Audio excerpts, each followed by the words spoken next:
A residential hospice is a home where the terminally ill can come and spend the end of their journey with loved ones surrounding them 24 hours a day, 7 days a week.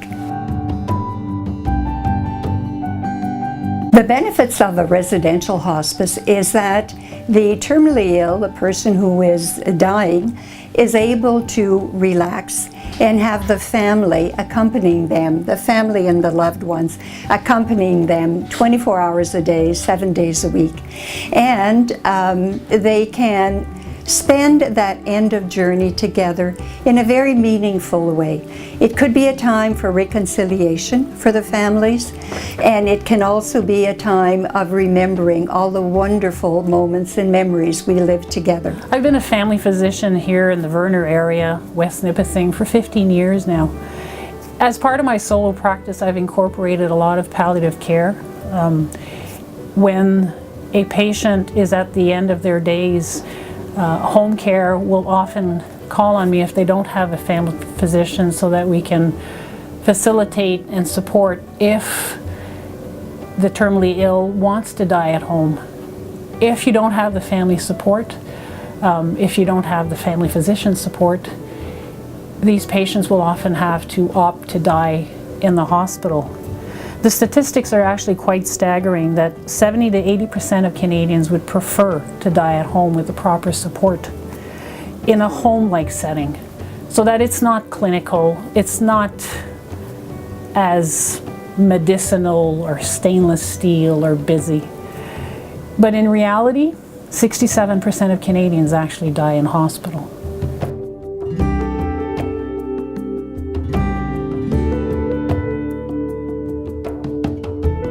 The reason that it's easier for the families and the loved ones to be together in a residential hospice is that it is like a home.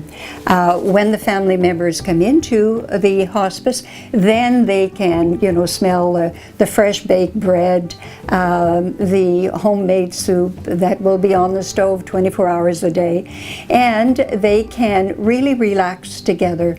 The windows of the rooms will open so that fresh air can be brought in. There will be an area where families can lounge. There will be a lounge, there will be a spiritual room, there will be a children's playroom as well, so that when the children come to visit their grandparents or their parents or their sibling who's at the end of their journey, they can get away and play for a while. So that is the reason it's so much easier for families when it's in a home hospice. We need a hospice in North Bay. Going to the hospital every day when someone is at the end of life, and you drive there and you're already sort of down and out, knowing the inevitable is going to happen, and you get there and then you get out of your car and you walk and you walk and you walk to get to the room, and then by the time you get to his room you've got to put on this happy face because you want to keep their spirits up. It was really difficult. It was really hard, and when he died very peacefully. I was alone with him when he died.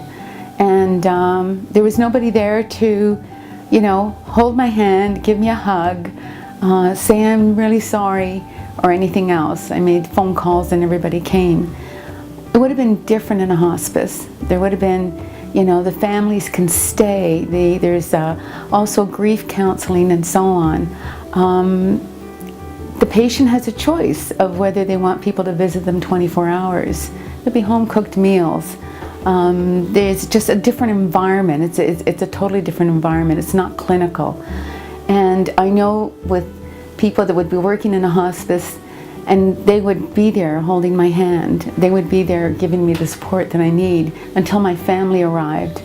And even then, after that, the patient's family can choose whether they want to do a special ceremony before they take the body away or whatever. I'm hoping that once we get our hospice built, that it will be a gift of life, serenity, and joy to many.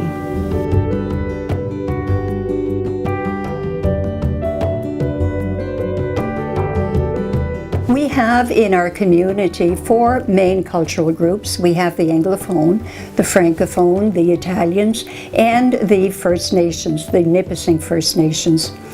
We will have bilingual services at all times, so in English and in French, but we will also have on-call volunteer translators for any of the other cultural groups, Italian, First Nations, or any of the other cultural groups that we have the fortune of having in our Nipissing district. It's a home-like environment, so you feel free to come and go and be with the dying person. I think that's the most important part is to be there, if need be, on a 24-hour basis. And I know for the First Nations people, it means people that would come in to pray and be with that dying person, and doing ceremonies if need be. So, and I think if it's in a home that permits these things, and I think that would be really good for the First Nations people.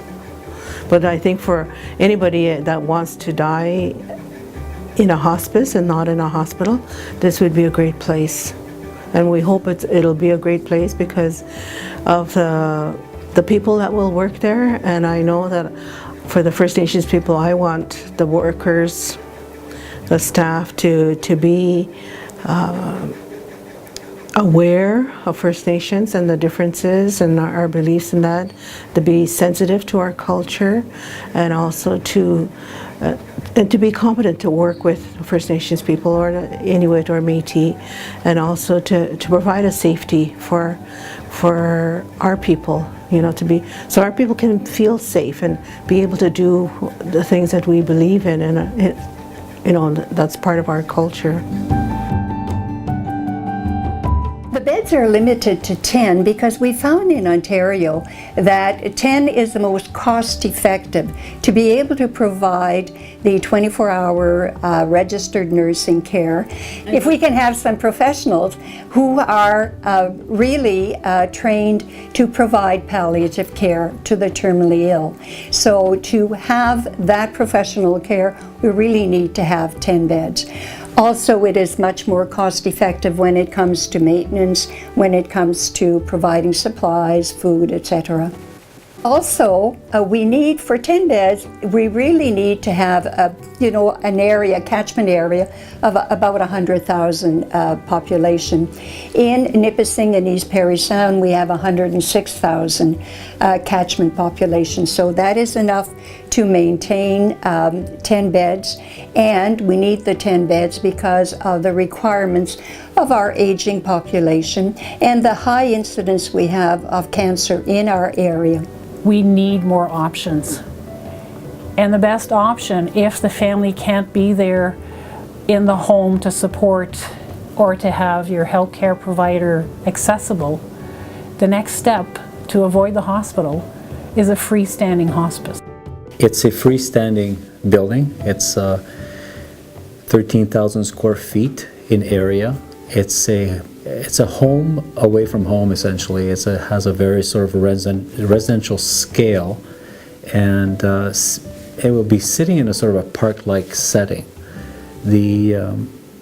As you come into the hospice, there is a very strong sense of welcoming, a sense of coming home.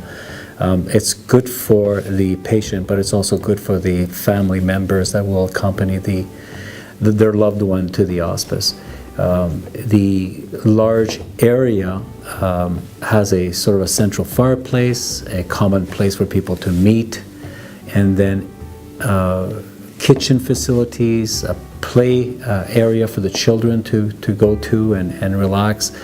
And on the more technical or more medical side of the hospice, we have all of the rooms, individual rooms, are facing the outdoors, the gardens, and then we have all the support palliative care system will be situated in a central core next to the bedrooms. Nursing station, chief executive offices, director of care, bathing rooms, all the functions that are required in an hospice will be close by and easily accessible. The Nipissing Serenity Hospice, as all hospices in Ontario, are funded only for nursing care from the Ministry of Health. So that is $90,000 per bed per year. So the hospice would receive $900,000 per year. It will cost about 1.4 to 1.5 million to operate, so that the rest of the downfall or the shortfall will have to be funded through all kinds of fundraising activities. We will have a once per year hike for hospice, as all of the other hospices in Ontario have. We will also have donations, either in memoriam donations that are requested by the family. We also will have some donations over several years, so it will be pledges to provide a certain amount over the years. Some of our donors will opt to donate stocks or bonds, and others will choose to donate in other ways.